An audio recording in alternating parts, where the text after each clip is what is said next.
But then it got to a point where I was like, what is it? Something has to come off my plate. Okay. Something has to give. I cannot sustain this like that, the way that this is going. And I realized that what I was doing was I was actually leaving money on the table by doing all of these tasks that I did not need to be doing.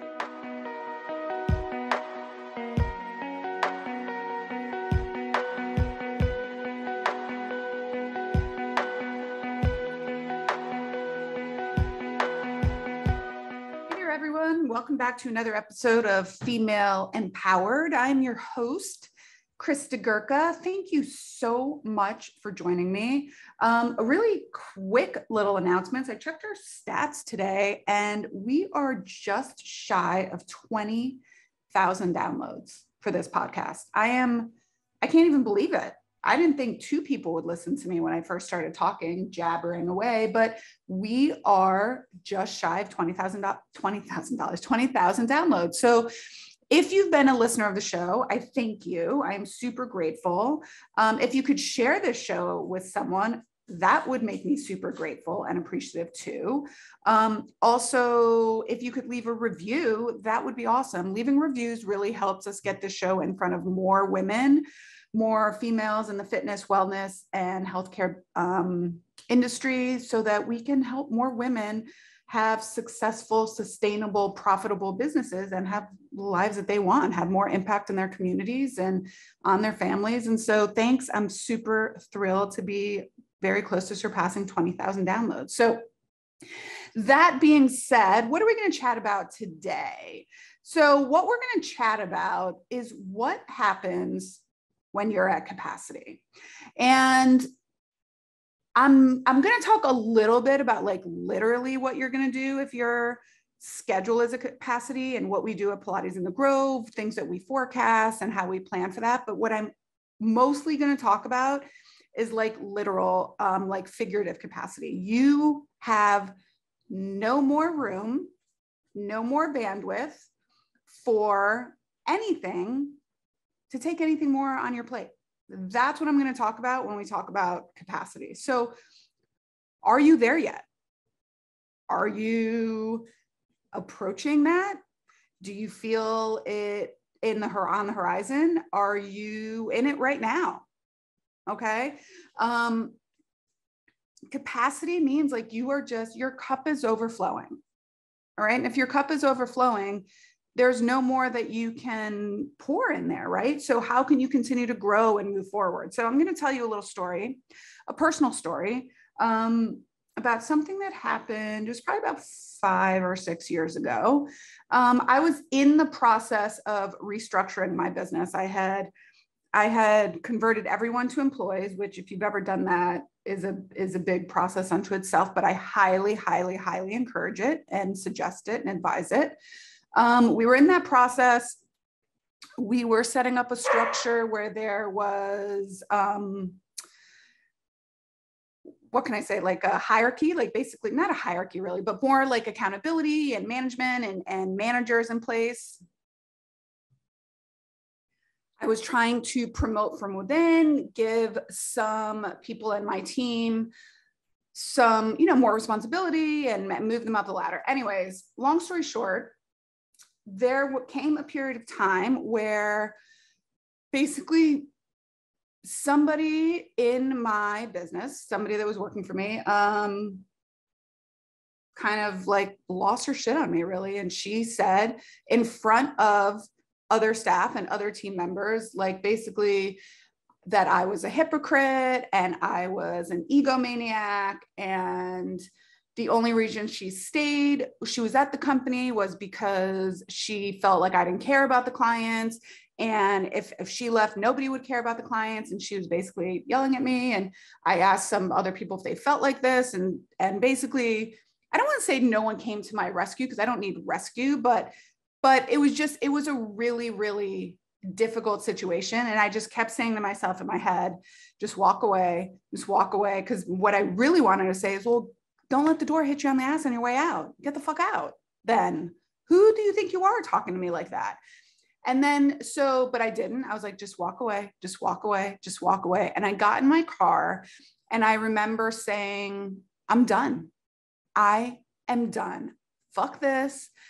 I work way too hard for all of this. Like, nobody cares. Nobody gives a shit. All the work that I do, me. I cried. I even took a picture of it because I wanted to remind myself. I never wanted to feel this way. And I was ready to burn it to the ground. I literally was like, screw this, dude. I work way too hard. Anyways, it was a really tough day for me. I was like, I had a client that was a VC, and I was like, listen, how do I start selling my business? Is it sellable? Can I sell it for something? I talked to my accountant. I really started to put the wheels in motion. And then I took a step back and I cried, and then I wiped my face and I put my big girl pants on and I said, you know, Krista, the reason people feel that way and the reason, excuse me, you reacted that way was because you have set a business structure that relies totally on you, and you have not laid out the right accountability for people. You have micromanaged your team forever. And you need to work on some stuff personally in order for you to level up to be the leader that your business needs and that truly that my business deserves. All right. I was also at a time where I was literally at a breaking point. I was miserable at home. It was not a good time. Not good for me personally, for the business. I really felt very heavy. This is a time that I started saying like, okay, maybe I need to go to some therapy and stuff. And I've been very transparent about my journey through therapy and how much it helped me be less reactive to things. But the truth of the matter is, I was at a point in my business and in my life that I just literally could not take anything else on my plate. I was completely at my max capacity, emotionally, energetically, time-wise. But the truth is, I created that structure where everything revolved around me. And I had a really, really hard time asking for help. I felt bad delegating. I didn't understand how to delegate properly. And so what did I eventually do? I said, if I want to move forward in this capacity, in this business, personally, professionally, in my home life, in my business life, what needs to change? And what I realized was I needed to change, right? I needed to change first and foremost. Then I needed to set up the right systems and structure in place so that the team around me could change. Okay. And so what I did, I started going to therapy. I started writing down the things that only I could do in the business. And this is the advice that I give to business owners right now. Okay. What are the things that only you can do in the business? So for example, this podcast, only I can do the podcast. All right. Only I can speak on the podcast. It's my podcast. I'm the host, right? Now, that doesn't mean I'm not the only one that can edit it. So I have somebody that edits it. Right? I'm not the only one that can repurpose it to put it on social media. So somebody else does that for me. Okay. In your business, if you are a boutique fitness owner, a physical therapy practice owner, massage therapy, and you're right now still treating, like, doing physical therapy might be the one thing only you can do, right? Until you hire other physical therapists. Until maybe it's you teaching the classes, but until you hire other people, right? But as a CEO, I don't need to be returning emails. I don't need to be going in the bank to make the deposits. I don't need to be the one reconciling the books. Could I do all of these things? Absolutely. Did I do all of these things in my business when I started? Absolutely. Did I do them for a significant period of time? Absolutely, 100%. But then it got to a point where I was like, what is it? Something has to come off my plate. Okay. Something has to give. I cannot sustain this like that, the way that this is going. And I realized that what I was doing was I was actually leaving money on the table by doing all of these tasks that I did not need to be doing. All right. So one of the things that I really recommend are outlining the tasks that only you can do. And, to be honest, you don't even have to do anything about them initially. Just write them down. Okay. Write them down. Do I need to be the one scheduling people? Not necessarily. I can get an automated scheduler for that. I can get a link that I can send out to people and say, here, book a call with me. Here's my link. I don't need to be doing it all the time. Okay. Do I need to be the one that creates all of our social media content? No, not necessarily. Do I approve it all? Yes. Okay. But there are certain things, like for example, for the consulting arm of Pilates in the Grove, the Beyond the Movement mentorship programs, I am the one that delivers the coaching, but I am not the one that has to put the emails together. For the Pilates in the Grove teacher training program, myself and someone on my team are the ones that deliver the actual training. But again, I'm not the one that has to process the payments. I'm not the one that has to put the email surveys together or run the Facebook group. These are the ways that when you start to reach capacity, something has got to give, and you should be spending time as a CEO. You should be spending time doing the things that only you can do. So if you want to be a 6-figure CEO, a high 6-figure CEO, a 7-figure CEO, you have to act as if you already are. So think to yourself, if someone comes to you with an opportunity or says, hey, Krista, would you like to, I think this software platform is going to be really great for you to improve your automations, and it's $39 a month. And you're like, $39 a month. I don't know. That's, a little over $400 a year. We're going $500. Can I really afford it? Like, would a 7-figure CEO blink twice about a $39 a month charge? No. So just buy the damn software. Okay. And stop wasting time thinking about it. All right. Now, when I go on Amazon to look at something, if it's not in the top 3, I don't buy it. Okay. Why do you think Steve Jobs always wore the same thing? He didn't want to waste any valuable time thinking about what he had to wear. He had more important things that required his decision-making skills. Now, I'm not comparing myself to Steve Jobs, even though quite often I do wear the same thing very many days in a row, but it's not purposeful. That's not intentional. But what I am saying is there comes a point you only have so much capacity in your day. You only have so much time and energy in which to make decisions. And so if you're making all of these little tiny decisions, then you will get decision fatigue and you will feel burnt out. And it's a surefire way to start to get to the point that you're like, I want to burn the shit to the ground. I am not happy anymore. It's because you're focusing on the wrong things. Okay. You're focusing on the wrong things. Now, here are some examples of focusing on the wrong things, like things that are making you be more of like a hustlepreneur versus a entrepreneur, right?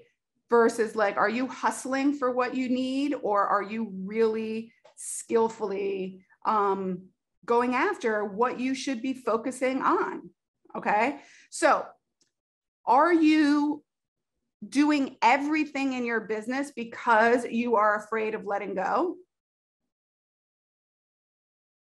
Are you because you don't want to take the time to delegate or learn how to delegate or hold other people accountable? Is it an ego thing that you think that you are the best skilled at that? That's an ego thing, that you think nobody else can do it like you, that nobody else can answer the phone like you. Well, if you want somebody to answer the phone a certain way, just tell them how you want them to answer the phone. All right. At Pilates in the Grove, there is a sticky note on the computer that says how I want people to answer the phone. Hello, thank you for calling Pilates in the Grove. This is Krista. How may I help you today?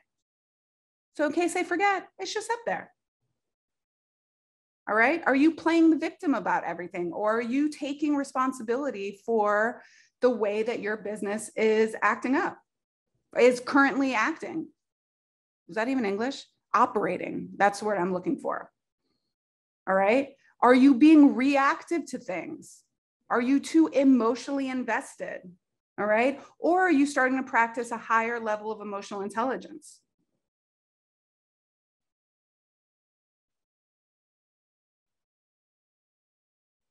Are you ready to give up? Are you ready to burn shit to the ground? Or are you less emotionally reactive that you can take a look at things and say, you know what, there is a problem here. And once I find the problem, then I can find the solution.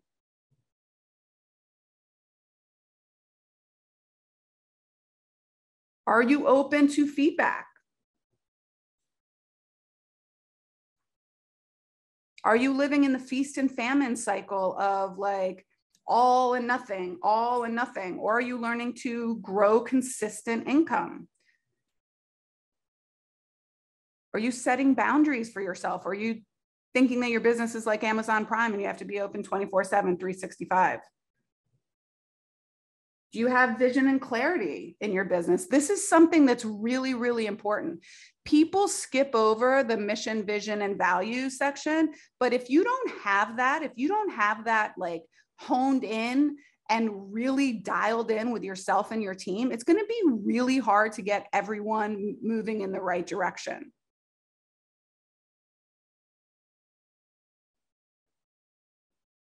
Okay. So this is where when you start to get a capacity, you have to put yourself at cause and look back and say, have I created this situation? Most likely it's yes. Most often we as the CEOs of our company we are the bottleneck. All right. Let me put it into very, very simple terms. If I gave you $100, I'm just going to make it very easy math. If I gave you $100 and I said, all right, you get to go into Athleta and you can buy whatever you want with that $100. All right. But I need you to buy something that is going to be, that you can shoot a video for your business. All right. But then you like walk in the door and you're like, ooh, they have this on sale and this on sale and this on sale. And you're just going to buy all the stuff in the front. And then you end up with $10 left. Are you going to be able to afford a full outfit for your photo shoot with just $10? No, there's nothing left. Right. So if you continue to get distracted with like shiny objects and doing all the things and getting interrupted at work and not setting certain boundaries, that's why you feel emotionally, physically, mentally, and energetically drained, because you're focusing on the wrong stuff.